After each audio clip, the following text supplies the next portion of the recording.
Beni dünyanın her bir yerinden seyreden vatanımın değerli insanlarını saygı ve sevgiyle selamlıyorum. Değerli izleyiciler, kanalıma hoş geldiniz, sefa getirdiniz. Bugünkü haberimiz gene Türkiye'den geliyor. Başlık şöyle: hiç fazla uzatmadan evinden taşınıp kiraya geçen emekliye sürpriz servet vergisi uygulaması. Bu konu üzerinde sizlere video yapmıştım, biliyorsunuz.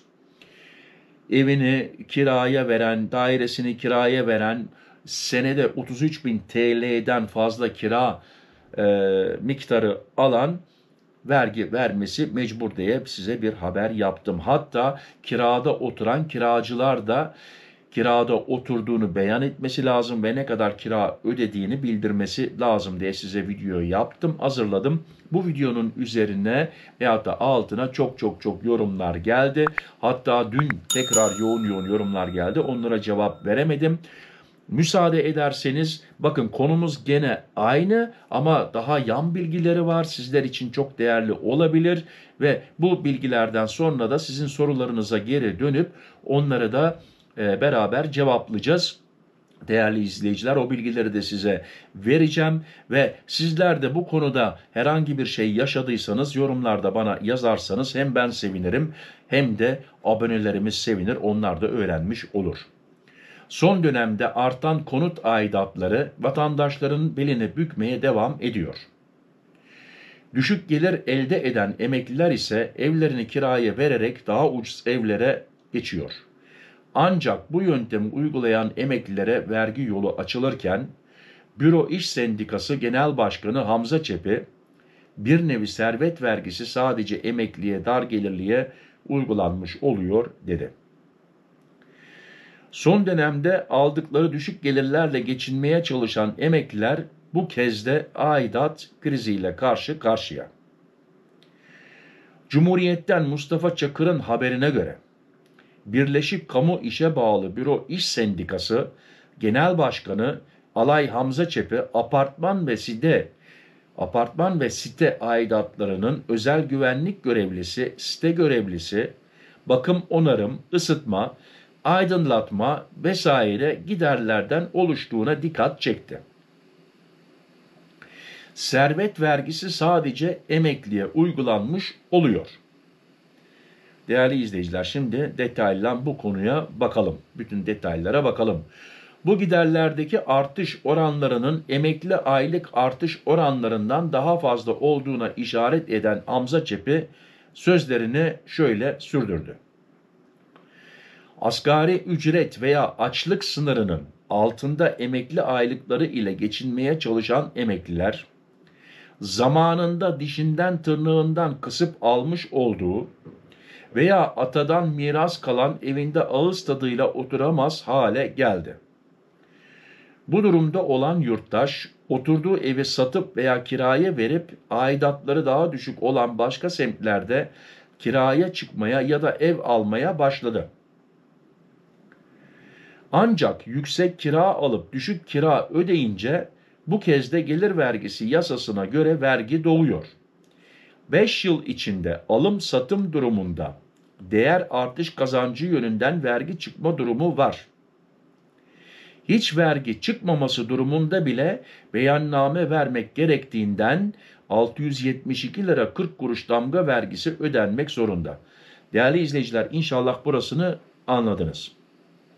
Yani beyanname yaptığınız zaman bu damga parasını ödüyorsunuz, 672 lira 40 kuruş. Bir nevi servet vergisi sadece emekliye, dar gelirliye uygulanmış oluyor.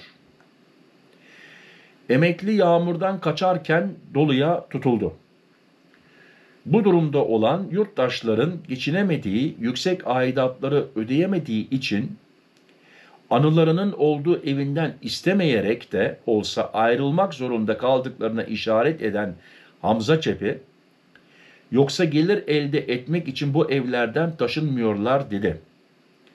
Yaşananları emekli bir nevi yağmurdan kaçarken doluya tutulmuş oluyor şeklinde yorumlayan Hamza Çepi, hükümetin bu durumda olup asgari ücret veya açlık sınırının altında tek aylık ile geçinmeye çalışan emekli ve emekçilerin vergi yükünü hafifletmesi ya da gelirlerini arttırması gerektiğini söyledi.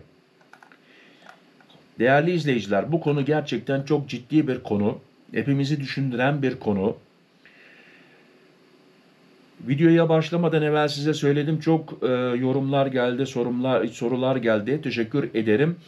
İki soru çok mühim. Bir soru şöyle. Ben babamın dairesinde kalıyorum, kira vermiyorum. Ben bunu bildirmem gerek mi? Beyan etmem gerekiyor mu?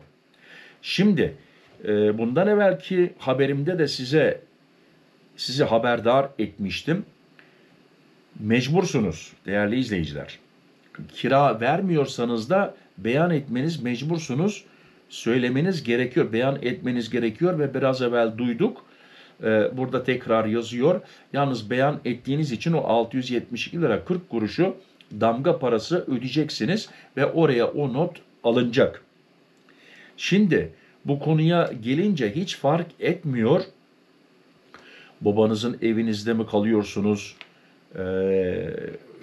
Çocuklarınızın dairesinde mi kalıyorsunuz? Teyzenin dairesinde mi kalıyorsun? Amcanın evinde mi kalıyorsun? 33.000 TL'ye kadar değerli izleyiciler vergisi yok. Ama evi kiraya veren de beyan etmesi lazım. Kaç paraya kiraya verdi? Kirada oturan kiracı da beyan etmesi lazım. Ben şu kadar vergi veriyorum diye. Filanca sokakta, filanca binada, filanca katta, filanca numara dairede oturuyorum diye beyan etmesi lazım. Şimdi peki diyeceksiniz ya olur mu ya bu kadar da olur mu? Evet onun için oluyormuş herhalde. Bazıları bildirmiyormuş, sahtekarlık yapıyorlarmış. Ev sahipleri bilhassa gelirlerini bildirmediği için bu sefer yeni kanun çıktı. Kiracı da bildirmesi lazım ki vergi bürosu kontrol edebilsin. Bu filanca kiracı geldi, bunu bildirdi, filanca yerde oturuyor. Bakalım bunun sahibi, bu dairenin sahibi her ay diyelim 15.000 TL alıyor veya 20.000 TL alıyor. Bildirmiş mi?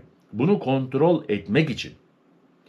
Ama şimdi diyeceksiniz, ama lütfen bana kızmayın değerli izleyiciler. Gerçekten benim bu işle bir şeyim yok. Ben sizi sırf haberdar ediyorum. Bana yorumlarda hakaret de etmeyin lütfen. Kimse küfür de etmesin. Onun için aile kanalı burası. Hepimiz beyefendi gibi yorumlarımızı yapalım ve yorumlarınızı gerçekten bu konuda bekliyorum. Ve biraz evvel söyleyecektim, bakın 672 lira 40 kuruş bu damga vergisini ödemek zorundasınız.